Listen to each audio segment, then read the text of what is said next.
we are going to be making my free pattern. This is Oswald the Octopus.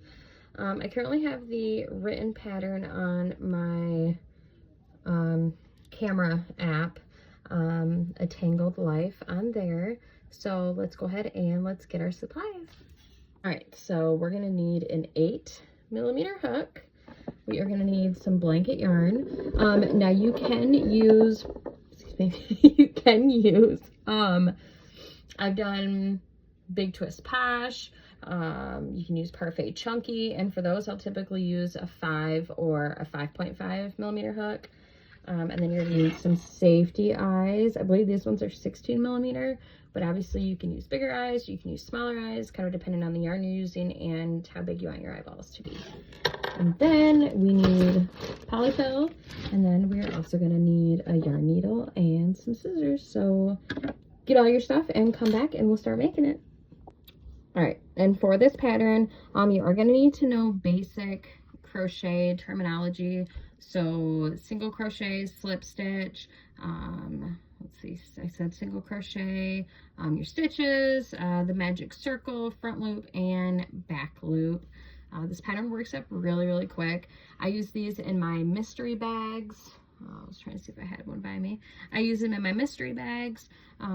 They're a cute little gift, quick to make.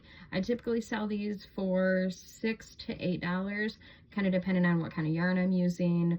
If I'm using a blanket yarn, I typically will do 8. If I'm using Big Twist Posh, because I can make more and a lot quicker, I'll do them for like 6, but they're really good sellers at my markets.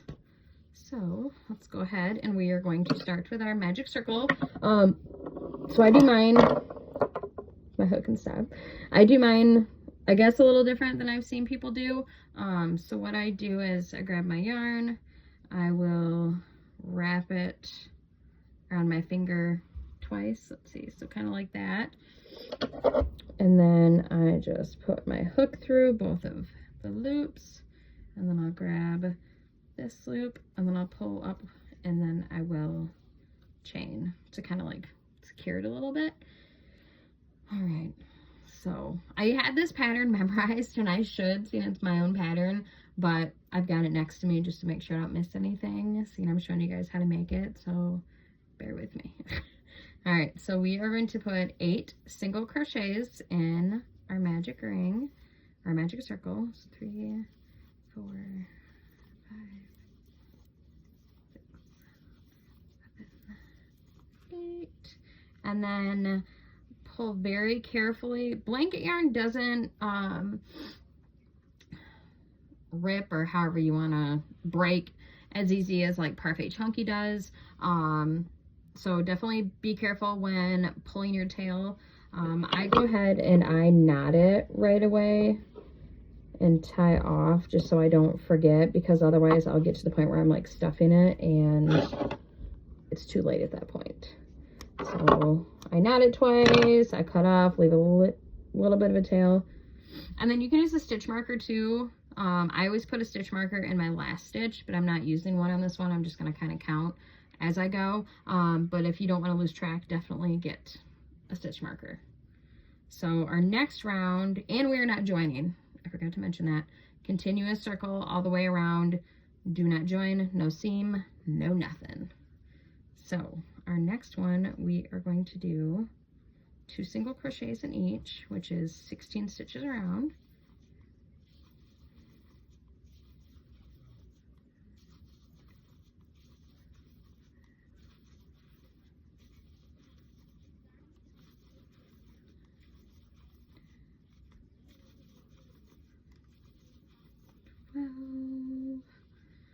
Just kind of had a stitch popping out, so I'm tucking that, tucking it back in. So 13, 14, and 15, 16. All right, so that's at the end of round 2, and I absolutely love this colorway. It's so pretty, and I don't remember where I got it. I think I got it at Joann's, but who knows. All right, now rounds 3 through 5, we're going to be doing a single crochet in each stitch around. So each round is 16 stitches. So in total, I believe it was 48 stitches. And so I don't use the stitch markers, so I just add all those rounds together. So I'll go ahead and do 48, and then we will come back when I finish my round 5. All right, so I'm at the end of my round 5, and I've got 48 in total from rounds 3, 4, and 5. So we've got that done. So now for round 6, and what you can do too for inserting your eyes, there's enough room at the end to get your eyes in the octopus. I typically wait until I'm done, or you can add them in now between rounds 3 and 4 if you want to, leaving a couple stitches apart, but I typically just feel like I can feel where the eyes are going to go best when I get done with Oswald, if that makes sense. Like, I put these eyes in, obviously before I stuffed it, but like after I did like my tentacles and everything. So put them in now or put them in when I put them in, it's up to you, doesn't matter. So for round 6, we're going to work in the front loop only, and we're going to single crochet decrease around. So we're going to go from 16 stitches to 8 stitches, and so we are going to just do a decrease in the front loops around. So 1, 2, 3, 4. If I can get my yarn on here. 5,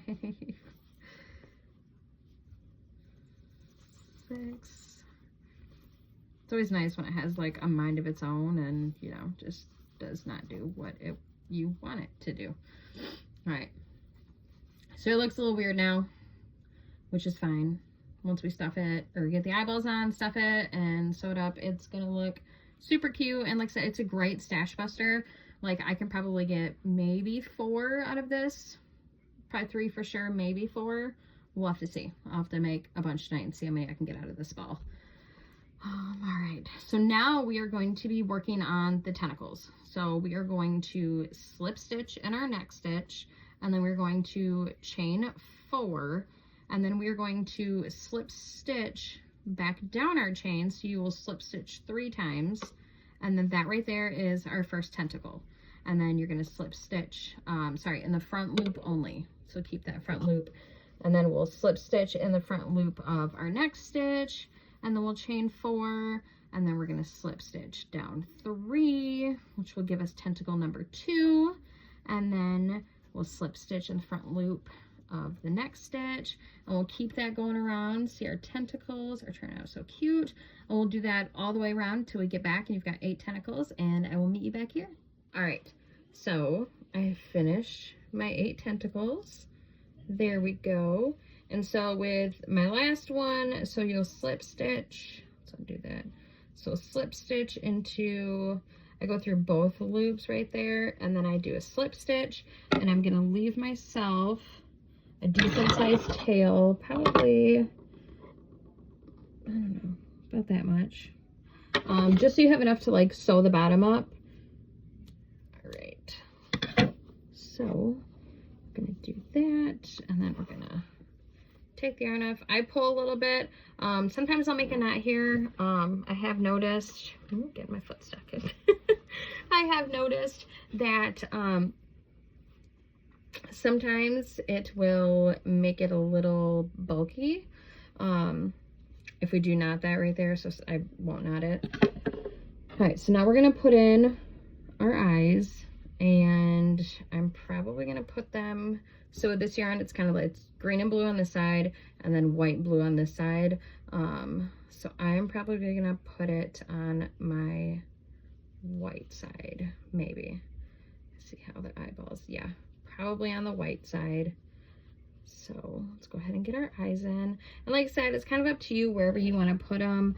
I don't think I ever put my eyes in the same spot, like on my stuffed animals. They probably all differ. And so there's my eyeballs. And so like I said, I just like to, I feel like you can gauge it better too on how it's gonna look. He kind of looks like a little brain right now. So let's go ahead and stuff him. I don't ever overstuff. I guess I'd rather understuff than overstuff, because he's obviously not that squishy. If you overstuff, he's just going to be kind of hard and like not fun, not as squishy or anything. So I think that's probably a good amount. And then we're going to take our tail and take our yarn needle, and we are going to sew in the back loop right here. And so what I like to do is I just, for my string right here, I just take it from the front and come inside, just that way it's there. And then sometimes it can be tricky finding the back loop, and watch your tentacles when you're sewing too. I have sewn down many tentacles, and I've been frustrated because I get it done and I'm like tying it off, and my tentacles, see, just like this one right here, wants to get in the inside. So definitely like watch your tentacles as you're pulling, and pull carefully, because some yarns will break. And for me, it's like the end of the world, because when it does that and your project is complete, you're left with like, what do I do now? And I end up just like, I'm sure there's a way to fix it, but I always end up just tossing it. And so we're gonna lightly pull and hopefully not break our yarn. We're gonna squish Oswald a little bit just to get all this stuffing moved around in there, to make him not look like lumpy and bumpy and all weird. And then we're gonna tie a few knots just to make sure he's secure. You don't want him coming out. And then I just stick my yarn needle in and just kind of weave that around so that tail is nice and secure in there. And I just tug on the tentacles a little bit to make him look nice and clean. We'll finish weaving our tail in, off.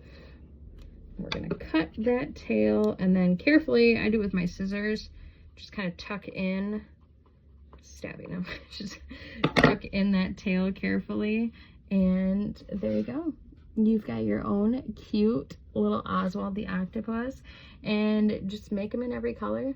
They're so cute and squishy, and kids love them. Like I said, they're great for mystery bags. So thanks for watching, and stay tuned because I'm gonna have a lot more videos coming soon.